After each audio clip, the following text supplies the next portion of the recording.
What's the easiest choice you can make? Window instead of middle seat? Picking a vendor who sends a great gift basket? Outsourcing business tasks you hate? What about selling with Shopify?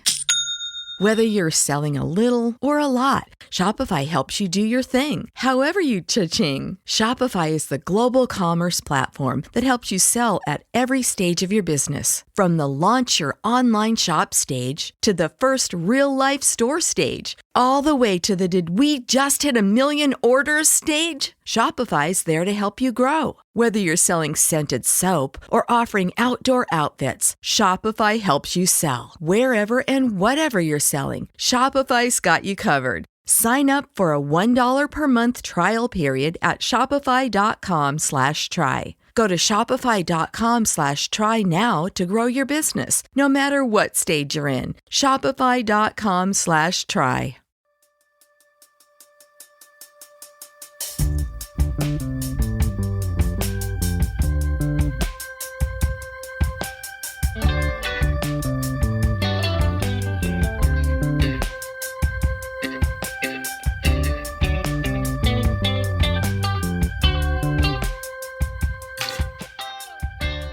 Hello, and welcome to Comedy Album Book Club.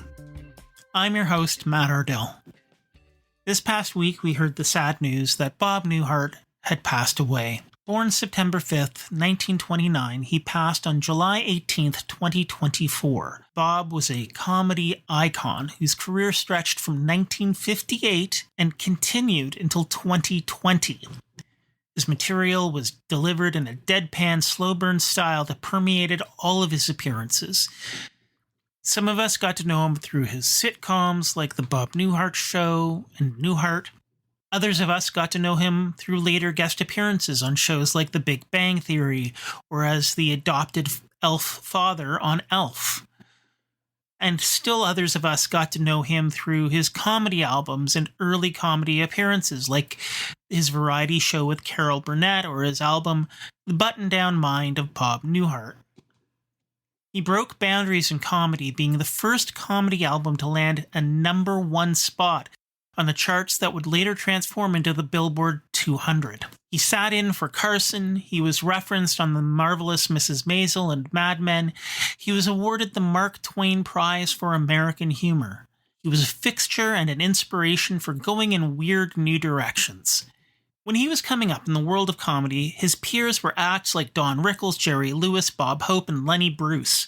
American comedians were driven by a performance that was bold and brash.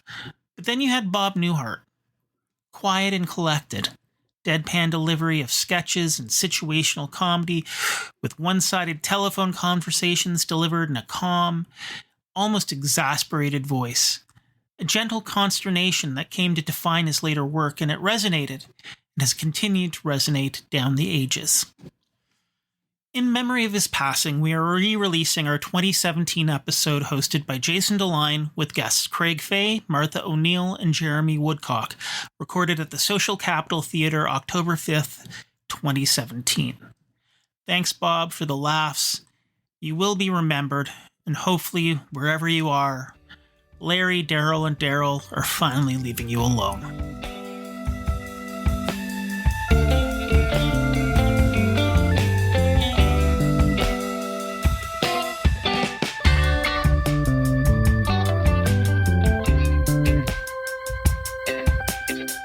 Ladies and gentlemen, Bob Newhart. Thank you. Thank you very much. Forget it. Right. Mr. Doubleday, listen though. You come up with anything, 2-3 couples, you'll be sure and let us know. All right, Mr. Doubleday, I'll be talking. Right.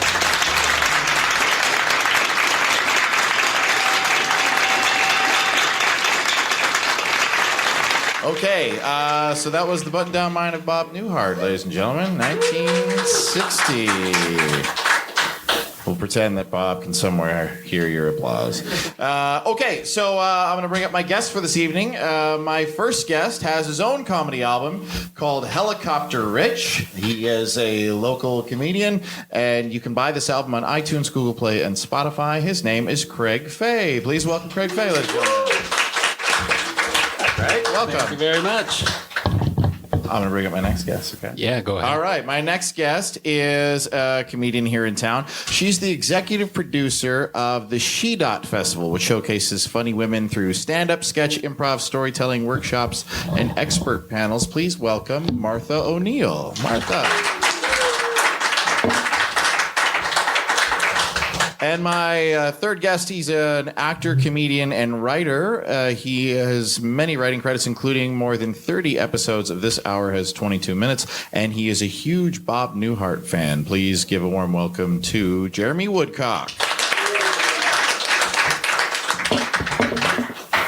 All right, so we just heard the button-down mind of Bob Newhart. Have you all heard this before? I assume No. You haven't heard it, Martha? No, first Okay. for me. First for cool. me. Like Okay. once before for me. Once before. So you picked this, Craig. Yeah. So what made you pick it? So, okay. So I feel like I'm a bit of a fraud.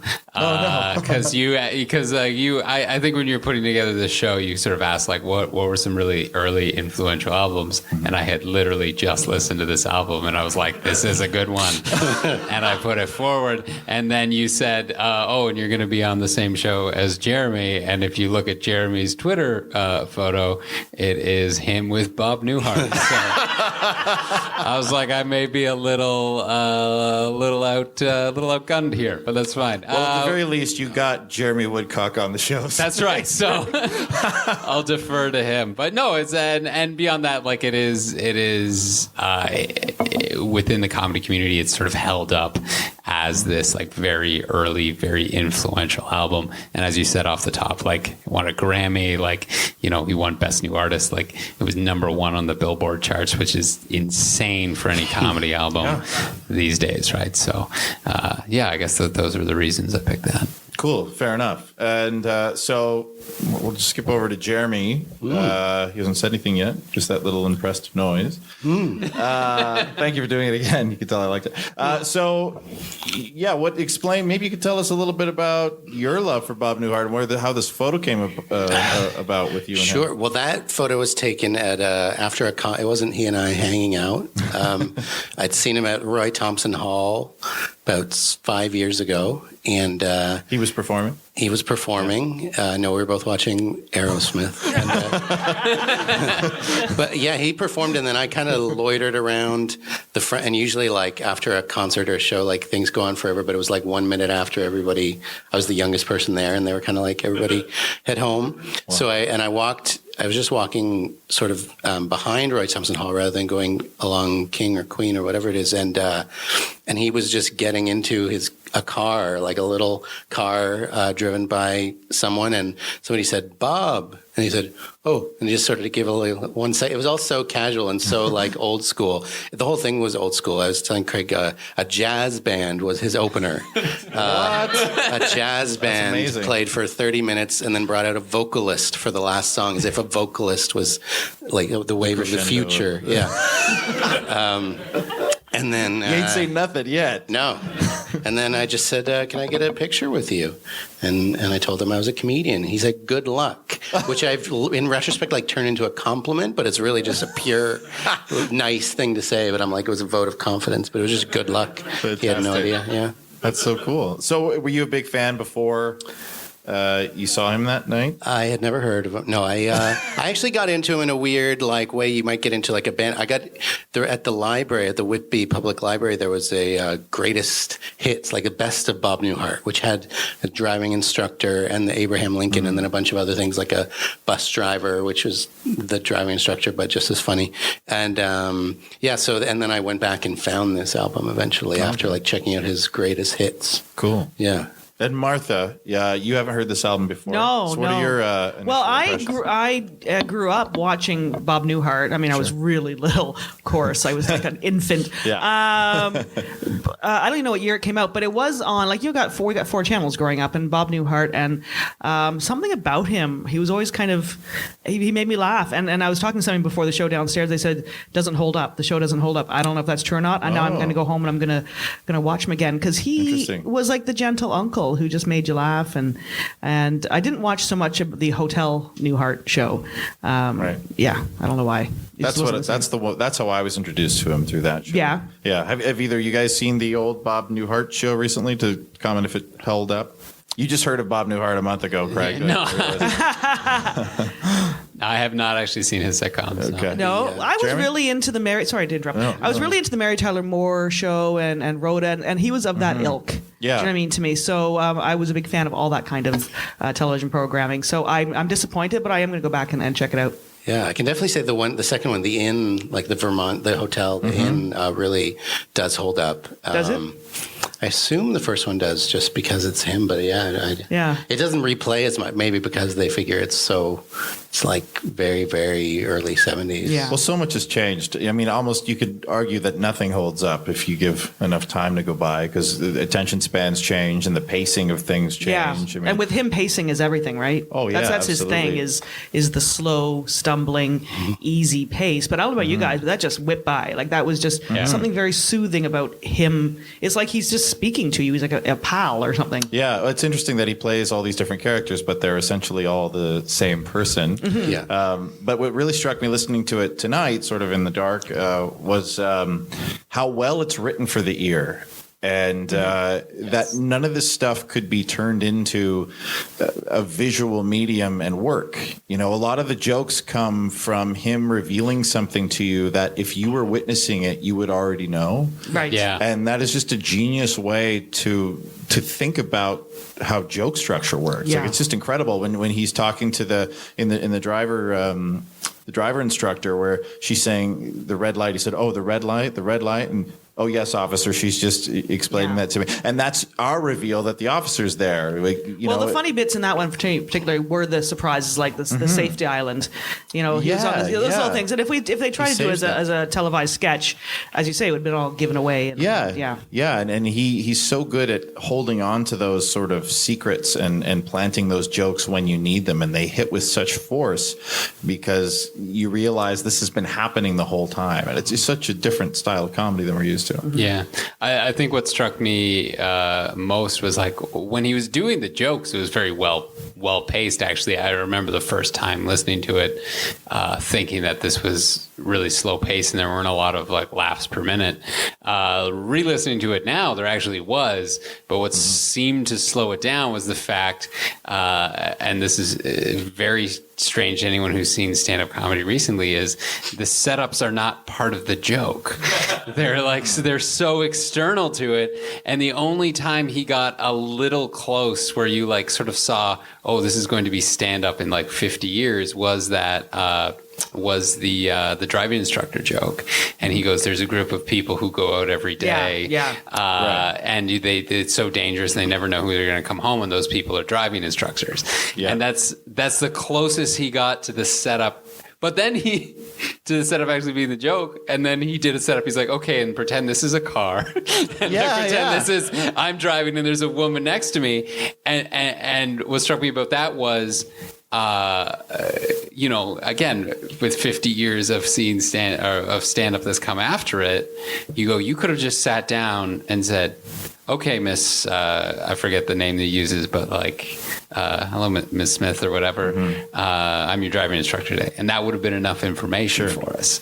But he did the pretend you're in a car and this is the windshield. But it was and here's the 1960. woman. It was 1960 that this was a whole new form of theater, really. Yeah, and that's the other thing you got to take into account, right? That was the also, first time anyone had ever done it, so you had to explain it. He was also not a seasoned comedian. I mean, he'd been doing it, I think, sort of as a hobby for about 2-3 years at this point. I believe the legend is that was his first performance. That can't be true. First live. Oh, no, that was just a spooky. Yeah. Okay. I'm not the expert, by the way. Yeah. Or it was one of his first 4 or something like that. Well, if you listen to the audience, they weren't like laughing that hard for the most of it. Like usually modern comedy albums, they make sure it's a hot crowd. And there were chuckles and a few coughs here and there and people clinking their glasses. It was actually a very interesting choice to put that out as an album. But I guess, again, this is a whole new medium. And It seemed like dinner theater. I feel like I could hear waiters or something in the background talking. Yeah, very interesting. But I thought the crowd was pretty hot at the very beginning, and I found it distracting at first because I thought, oh man, if these people laugh at everything, nothing's going to land well. It's like, if you're sitting with someone who laughs at every joke in something, almost none of the jokes are funny to you because it's over the top. Well, and some of what's funny is like him mentioning like Ulysses S. Grant being an alcoholic, and people are like, that's what everybody's going to remember about Lincoln. Yeah. Well, and the Khrushchev joke is the best example of that on this album. Where you're like, I guess this was a thing that happened. That's the they one don't to teach me that anymore. That doesn't really hold up. That's very much a moment of time. Well, when Khrushchev came to the U.S., it was 1 year before this came out, so very timely then. Yeah. But It's like if we did Young Sheldon. I feel like people aren't. Well, I would also, if you think about it, he was talking about live television news, which was quite a new concept in 1960. So a lot of it, like, if you think about it, I have a news background. And so the timing that this took place, I mean, I can imagine. So I was enjoying it just based on knowing when the album was recorded and when all this happened in history, and also knowing how difficult, like, that the audience got on board with this run through of this Russian leader who was a feared man, stumbling and hitting, and the woman, wife. I thought I like that one. Actually, I think the best. And that's something people never would have been exposed. Like, everything was so packaged for what they get to see and to hear. Like the guy in the control room before they were doing all these behind the scenes shows and everything. I feel like that would be like a little thrill to be like, oh my God, this is the guy. This is what we're not hearing while it all goes on. Yeah, I enjoyed that I think the most. Yeah, and he that was kind of I would say the theme of the whole album almost, with maybe the exception of the driving instructor, is like, this is what happens behind the scenes, right? This is what the PR guy would say to Abraham Lincoln. So this is the call that, What is it about him and marketers, though? I mean, there must have been, was it 3 or 4 of them about marketing and PR? Yeah. For an accountant. Yeah. It's not like he came from a PR background. No. Interesting. I mean, he did live in Chicago, right? Is that big marketing town? Yeah.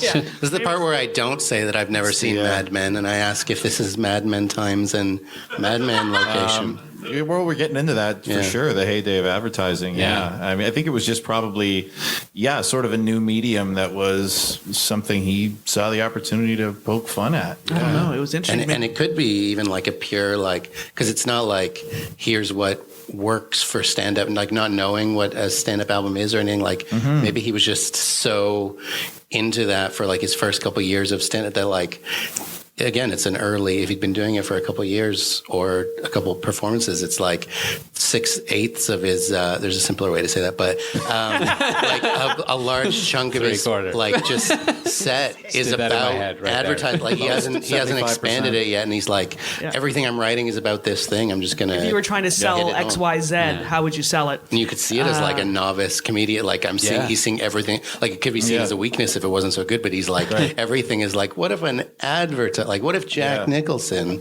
But like seeing everything through that, but it works. And it's so hacked now to say something like, it might sound a little something like this. Yeah. I mean, he invented that phrase. And, we were talking about this a little bit last month, is sometimes it's hard to take that filter off of us of the things that we've seen since and not feel that it's cliche, not feel that it's hack, because we're so jaded. New. We are. Yeah.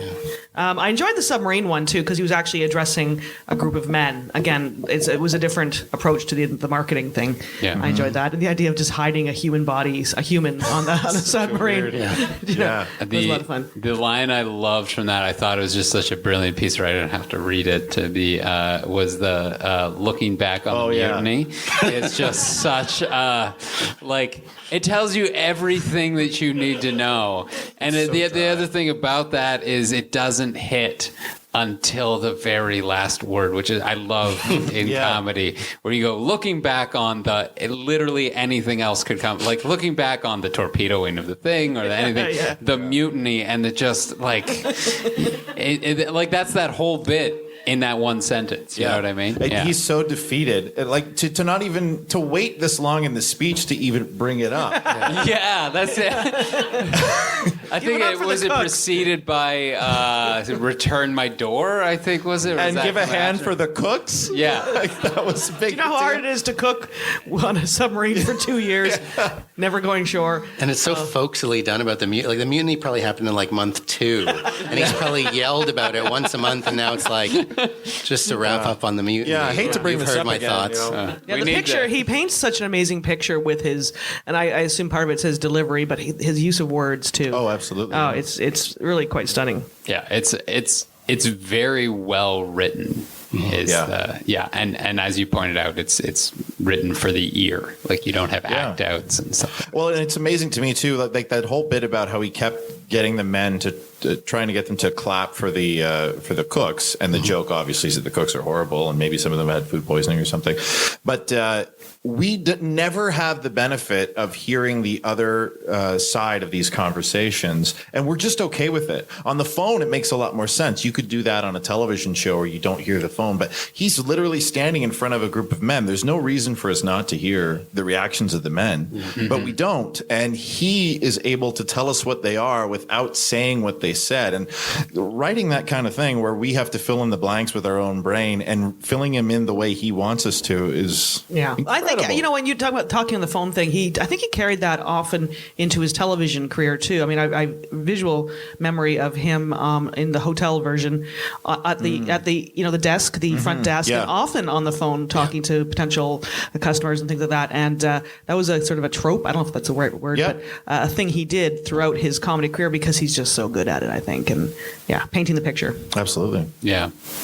Yeah, and definitely you're right. Like leaving the audience to fill in the blanks was it's brilliant. Like that's what you want in comedy. You want to lead people right to the edge, and then they push themselves over. Yeah, right? Like they've built this image in their head of what's going on, and to see it done so masterfully so early on is. And he trusted the intelligence of his audience too, which is something that you have to learn in comedy, and I think a lot of people do early on. But he really believed they were up to speed on everything about Abraham Lincoln, everything about Khrushchev. Like there was no question, and he just believed they were sophisticated. You know what I mean? Like he did. Absolutely. Like these were like nuanced jokes about Abraham Lincoln. I feel like we need to point out that even in 1960, Abraham Lincoln was still history. Yeah. People. He was 100 years old. Yeah. People were like, you remember our last president right before we had Eisenhower? I don't know anything about the him writing a speech on Gettysburg envelopes. Address? Yeah, I don't know. I didn't get that joke either. But I wonder. Like I think in the States, this is like kindergarten. They learn about Abraham Lincoln, and it's a much bigger deal to them than it is to us. And when I heard that, I looked up like pictures, and he did have a shawl, like this distinguished. Yeah, and because I couldn't tell what angle he was going for of like that Abraham Lincoln was changing little things that ended up being history, but it was like he's like, oh, you wore a cardigan, that's no good, but he did have a shawl on. Like don't shave it. No, don't shave it. It's your look. It's your I thought the joke was the shawl didn't stick around. I didn't realize it did. And 87. He's what 87? No, that's what we call grabber. That's what we call a grabber. That was a great line. The other part I also liked about that Abraham Lincoln bit was explaining the Grant joke to Abraham Lincoln. Yeah. Like, and then. Yeah. Trust me, it'll be funny. Just say it. It'll be funny. Just say it. And that's such a bold thing to say in a stand-up act where you're actually pitching a joke within the act that people are then laughing at, saying that somebody doesn't get it, and then assuring that person that what the audience just laughed at is funny. Like the balls. There's a lot of levels to that. And to say that something you just said is funny is. And there's a tiny quick beat in there where right in between where I feel like Abraham Lincoln thinks like, oh, he is winning because of the alcohol. And he's like, no. Like he's like, just tell them this. And he's like, oh, this. And he's like, no, just tell them this. And then he's sort of listening and he's like, No. Yeah. Oh, yeah. There's Like, so what many could he be saying unsaid no to? things. There's so many things we don't get to hear Abraham Lincoln say, but him saying dumb Even things today. isn't the funny part. It's the reaction to them. No, it actually and is the kind of- reaction the idea tells of us what he Abraham said. Lincoln being dumb because he was, he's so revered as one of our Yeah. great intellects. No, you idiot! Like this, no. Yeah. And remember, what was the you can't fool all the people all the time. Well, because you keep saying it wrong. Yeah. That made me laugh so hard. Last night you Yeah. said fool all the people all Yeah. the time. Yeah. Yeah. Yeah. And I think the whole conceit of this was that he wasn't necessarily making fun of Abraham Lincoln, but he said if he didn't exist, they'd have to create him. And so it would just be some, patsy who just looks good on television or whatever and says the things they write for him. Which I think, based on his lengthy setup, I think that was a new concept back then. Like they were like, "You're voting for the man and not Yeah. the policy." Yeah, and you're for like, sure. "Of course you're Yeah. voting for the man." Yeah. We're Yeah, like right. 2017. Yeah, There right. is no. Yeah. There's no policy. Oh, that was All too new. familiar. That was new. That's when that started. How nice Oh, no. for you. Yeah. All right, folks, we're going to take a short break. You can grab yourself a beer, go to the washroom. We've got some pencils and papers if you'd like to write some questions for any of the panelists. And then we're going to come back here and chat a little bit more. Thanks a lot. If there were to be a second half of this show, I think it might go a little something like this. That was a great lead into the second half of the show. We only take a break because we love applause. Thank you for the two people who applauded for sitting down again. And the woos. We also appreciate woos.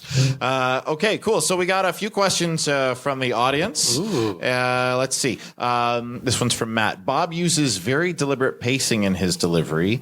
How has that impacted comedians who followed him, and how do you feel his successors have evolved from his example? Interesting. I have two prongs, if I may. There's a few comics. I don't know if you guys are familiar with Todd Graham's work. He's a Toronto comic. So funny. Check him out, right? But I've always thought of him as a new Hartian type Yes. comic. Yeah. He's more absurd than Bob in many ways in his observations, but his demeanor, his manner, his delivery. And so there are, I think, disciples of that school, but I also would argue that a lot of comics, and myself included, because I don't know why I do this, but almost go high energy. And I don't know if that's a fear thing. It's partly a fear thing, I think, of if I don't give you time to hate me, then I'll keep going. But like it seems like to me it's almost fearless to pace like that. And you're slower paced than me, Craig. Craig and I have worked together a few times, so I'd argue that you're more of that pace, that thoughtful pace. Yeah, I think there's something to be said about being comfortable with the silences, which I think definitely for him doing a one-way conversation on a phone, you have to be necessary. very comfortable with the silences.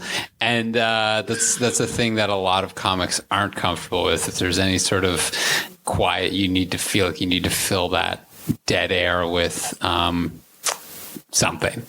And he's clearly someone who's very comfortable with that, and I think it's very effective because you let those points hang. So I think Is it confidence, or is it just? I guess it must be. Is by born in confidence that you just believe that you're compelling enough to have that pacing. And I think having written, like he knows exactly what he's going to say. So I feel like he knows it's going to work. Like mentioning Todd Graham, it's like he's written this joke.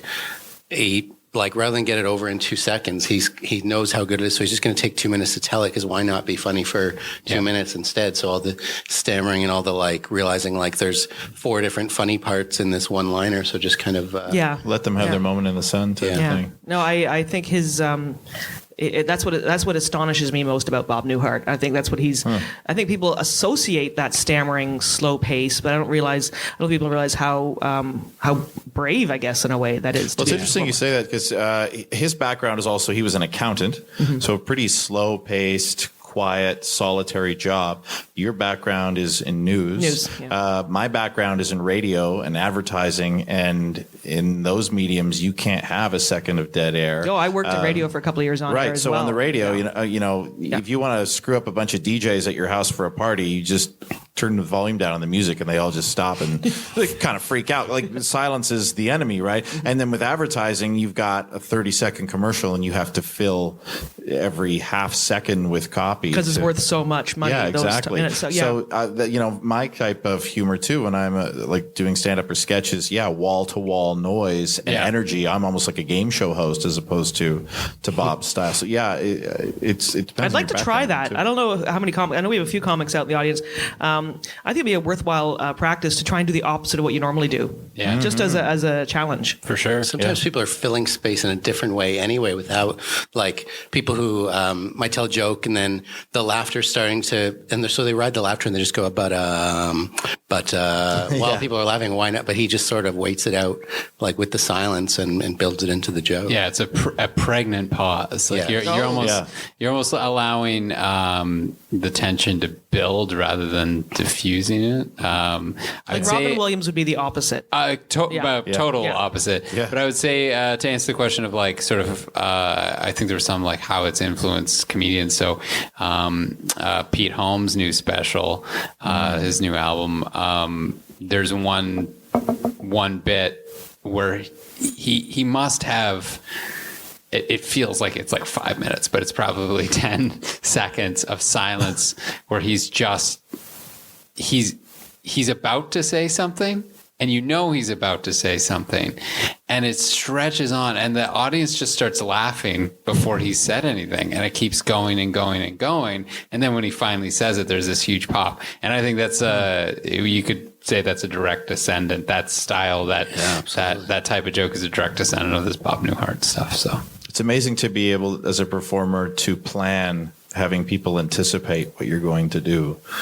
It seems like an impossible thing to plan. Stephen Wright's a bit of that school too. I mean, he's more of a one-liner joke, but that pacing, that delivery, that thoughtfulness, and he almost seems annoyed by the audience when they laugh during the during the silences. But and the fact that they're more sketches almost than stand-up, so you can count on. Yeah. I was wondering. One thing I want to mention is this stand-up. Do we qualify this album as a stand-up album? I don't know. 100%. Do you? Yeah. I would say it's the one-sided conversation, which I think is, I mean, I've got jokes like that in my act. But that always exists within you telling a story about something that happened, exactly, right? Like he never tells you about anything happening.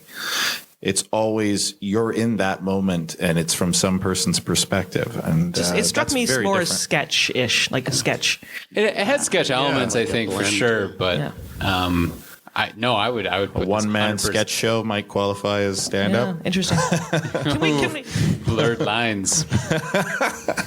I don't know anymore. I just think we need to address the woman driver comment. Yeah. Oh man, right? I think all the women go, "Hurr." But but it also was 57 years ago this album came out, and it shows you the things that you could say back then and the things you could never say now. It was fascinating to me. It was fascinating. Yeah.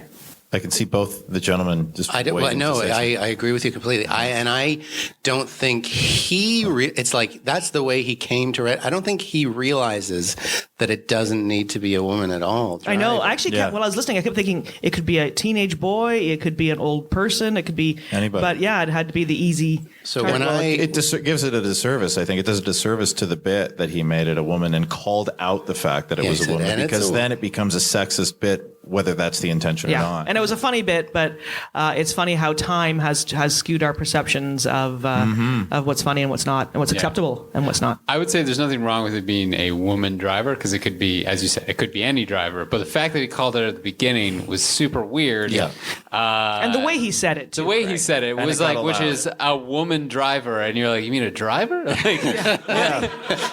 But the audience was like, ooh, like his audience. Yeah. Right. Ooh, it's a woman doctor. A drive S. Look out for shenanigans. Yeah, it's like, how this is going to go because it's a woman. Yeah, and it's it would have been much less problematic if he didn't call it out at all. That's funny. No, and I'm sure at the time it was not even for 30 years was it problematic. Maybe even 40 years. I don't even know. But certainly today, yeah. Well, women have gotten much better at driving. I got one boo. I was worried. That was my wife booing. We have another question here. Did anyone else have trouble getting around the sound quality? A little bit, but I because I kept saying 1960. I mean, yeah. Yeah, I didn't find anything was difficult to hear. There was never anything where I felt like I would have rewound it because I missed something, and it's not, sound effects or anything where it's clear it's somebody speaking at a live thing. We've got people laughing and stuff. So as long as you understand what's happening, of course we'd like higher fidelity, but it didn't take away from me. Yeah, it's crazy that we could actually do a better recording with our phones. This podcast is going to be a better recording. Hopefully. Yeah. And compared to actually albums around that time, I feel like or like a lot of the ones I listened to growing up, like before we knew he was bad, Woody Allen, and like the Smothers Brothers and things. These are like early 70s, and they're not as good sound quality as that. I don't know. I think it was a really small room. I had this image. It was a smaller room than this even almost. And I just felt, do you know what I mean? No, but I felt like Roy it was Thompson Hall, ladies and gentlemen. That's where we tape the show. But No, but I felt like it was a really, really intimate crowd, like a really tiny room with a few tables, like a jazz club. Yeah, it's like dinner theater, I think. I would have never guessed Bob Newhart recorded his album in Houston, Texas. Is that where it was recorded? Neither. Yeah. That wouldn't have been his crowd to me. I wouldn't think so. No. Not these days. Yeah. Can you say something, Craig? Pressure. I think I was going to say on the sound quality is you got to keep in mind too that this is one of the first comedy albums ever. You know what I mean? As far as like a pure stand-up comedy, like I think they had stuff that was like, we're going to sing silly songs, but that's kind of music, right? Right. So nobody knew how to really do this. I was reading up a bit on it before, and there was actually a debate or a decision that was made to do it in front of a live audience rather than just going into a studio and recording it as almost like a radio sketch. Right. Yeah. And so right now, like if I was going to go do my album and record it in a studio with no audience. Is that your album? Do you mean Helicopter Rich available now, or do you mean your next? My next one, I'm going to just go into a studio and available record on it iTunes. But you'd call me. Thank you for the plug. But you'd call me mad if you did that, right? Like if I went into a studio and said, nope, no one's going to hear this about the sound tech in the booth. I'm going to put on headphones and talk into a mic. That's insanity. That'd be crazy. But they didn't know. So I think they did a pretty decent job, actually, all things considered. Yeah, they didn't mic the audience, which of course we would do now and things like that. But again, they didn't know. But you hear them. Like I always find those ones a bit sterile, like the Adam Sandler or like Norm Macdonald's in-studio album compared to his live album. They're like night and day to me. Yeah, and Sandler did stuff like his albums aren't really stand up at all, right? They're full on sketch albums. Everything I've heard by him anyway. I don't know if he did a regular stand up album. Interesting. We also have the question: who would you say is the modern equivalent or descendant of Bob Newhart? We mentioned Todd Graham, but has influence reached someone that like current? Other than Pete Holmes. Pete Holmes is a good example. He's got a very different energy to me, Pete Holmes. Though he's he's much more high energy. Outgoing and goofy. Bob Newhart is not goofy at all. True. Some of the things he says are silly, and he stammers, but he's also not like. He's not elite. Like he wanted to call his album "The Most Exciting Comedian Since Attila the Hun." Yeah, like that's what he wanted to name the album. That's what he wanted to name the album, and then they called it "The Button-Down Mind of Bob Newhart" because look at him, and they put like that as like a tagline. Yeah, but it's like things like in retrospect, it all seems more. And when I'm like don't agree with myself because I'm trying to think of modern comedians. I'm like, what about because I thought of like Mitch Hedberg. Yeah, Mitch Hedberg came to mind. He's like doing one-liners and he's chill, but he's so like sort of weird and druggy. But it is more like. What about Norm Macdonald? Well, in terms of like just being just funny. that sarcastic. He doesn't have that stutter, but he's a bit of a slower delivery, he's got a slower confident. He makes you work harder than a lot of comedians. That's what I mean more than anything. He's not. There's no direct descent. I mean, Todd Graham. Now that you put that in my head, next time you see Todd, check her. Who else? I don't know. Well, Jeremy, you've mentioned to me before, I think, that Sam Kinison was... Oh, yeah. Yeah, Kinison and Hicks thieved from Newhart. Did they? Mercilessly. No. No. Oh. I was like that material. I was like, what? How did I? No, different. Yeah. They decided not to be as fun. Well, and you can. To that point, though, of Who's a Descendant, I did make one note about the baseball bit, which is a very kind of become a more standard joke format, where it's basically the breakdown of something that we all know very well and breaking down the ridiculous everyday logic. And in that sense, I would say somebody like Jerry Seinfeld and a lot of the observational comedians have taken a lot of that kind of thing. Deconstructing something. Like deconstructing things. So that was actually kind of a treat to re-listen to that bit and go, not only do I see that in kind of the biggest comics, but that's sort of a joke type. What's the deal with baseball? Yeah. I wish that was longer. It's one of the shorter bits on, and there's so many crazy rules in baseball you can get to. He could have really gone off. That was a 3-minute, 21-second sketch. The longest one was the Abe Lincoln 7.5 minutes. Still, Abe Lincoln, like when you mentioned Jerry Seinfeld, the Abe Lincoln, when we were talking about like the Grant joke and how it like takes this highfalutin thing down to a level, because the funniest thing I always remember from Jerry Seinfeld's one stand-up album is he's talking about how there's a slot. Like you can barely get water on an airplane. He has some jokes about airline travel, and the razor blades. He's talking about he's like, and there's a slot for the razor blades, and he's like, who's shaving in there? Like the Wolfman, and he's like, he's looking in there, and he's going click click click click, and it's that like little like click click click, like he's taking this like mythic image of the Wolfman and just doing. There's so many great parts to that. I love the setup of that joke where he says, "Who's shaving on the plane?" And that's funny. It's shaving so much that they're using entire razor blades. They still have those too, even on modern planes. I actually went back to the Wright brothers one. They're talking about the John on the toilet and flying at 100. That made me chuckle a lot. I was like, oh, that's a poop joke. Like that's just you don't think of that with. But the cleanest poop joke you've ever heard. Right? He never gets quite to the. He says, guys, just when he's about to say, well, let's just say bad press. Wait. Yeah. Oh, so okay. Just doing bad math in my head. But this album is 57 years old. Yeah. Were the Wright brothers, did they not fly in 1905? Ish. Which is more recent to then. Wow. Which I feel like it's why there was like a joke of he's like Willie? Oh, Wilbur. Okay. And people are like laughing like it's hilarious to forget the name of one of the Wright brothers. That's impossible. Because that was like more recent than this album is. That's crazy to to think. Wow. That's mind-blowing. That's interesting. And air travel was relatively new, like traveling. Especially classes in air travel. Yeah. Yeah. Holy cow. Yeah. If only we could go back in time and be that crowd. I think it would go a little something like this. Final thoughts on the album, folks. We'll start at the end. Jeremy? 2 out of 10. Do not recommend. I think it's so. I keep thinking of, because we keep talking about what year it was. We keep talking about his style, because like on the show, he's like, I feel like that's like a huge legacy of those sitcoms, and he's like developing this style of writing scenes and things that he wouldn't use for like another 2 decades. But I just feel like it's like the beginning of person, like he's 30, that's weird, but it's like he's like sounds fully formed, and he's just I think he's like a really great. Martha, you go first. I enjoyed the album. I would give it 3 out of 10 stars because I am no asshole. No, I really enjoyed it, and I was a big fan of him growing up, and it felt like a little warm blanket to me. That listening to that, to be honest, he is so brilliant, and I've never really broken down his stuff like we did tonight, and it's really interesting to do that as a comic. But yeah. 4 stars. Screw it. 4 stars out of 4.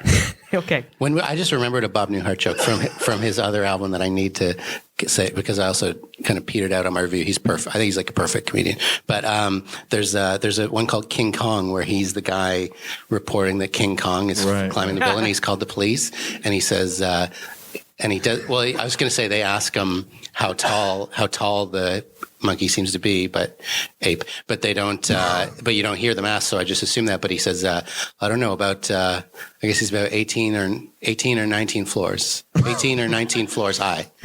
And then there's a big pause, and you don't know what. And then he goes, "Well, I just don't know if there's a 13th floor in this building." Which is like a perfect joke. He is an amazing joke writer. That's a great joke. Yeah, that's a so perfect joke. I love the pause before that joke. Yeah. That's great. You don't expect it. That's great. Craig. I'll say this. I enjoyed it a lot more the second time around. I think I would recommend it to anybody who has any kind of interest in comedy and where comedy came from. And writing. And writing. Yeah. And as I said, it's really weird to see these super long, elaborate setups with no jokes in them that are completely separate from the joke. But yeah, I'd recommend it to anybody who has an interest in the history of comedy, and the jokes actually hold up pretty well, all things considered. Yeah. They're sort of pure jokes. You know what I mean? Most of them are completely contextual. So yeah, some of them I think are a little dated. I mean, it would benefit from being up on your American Russian. Khrushchev aside, you could easily put that to any world leader.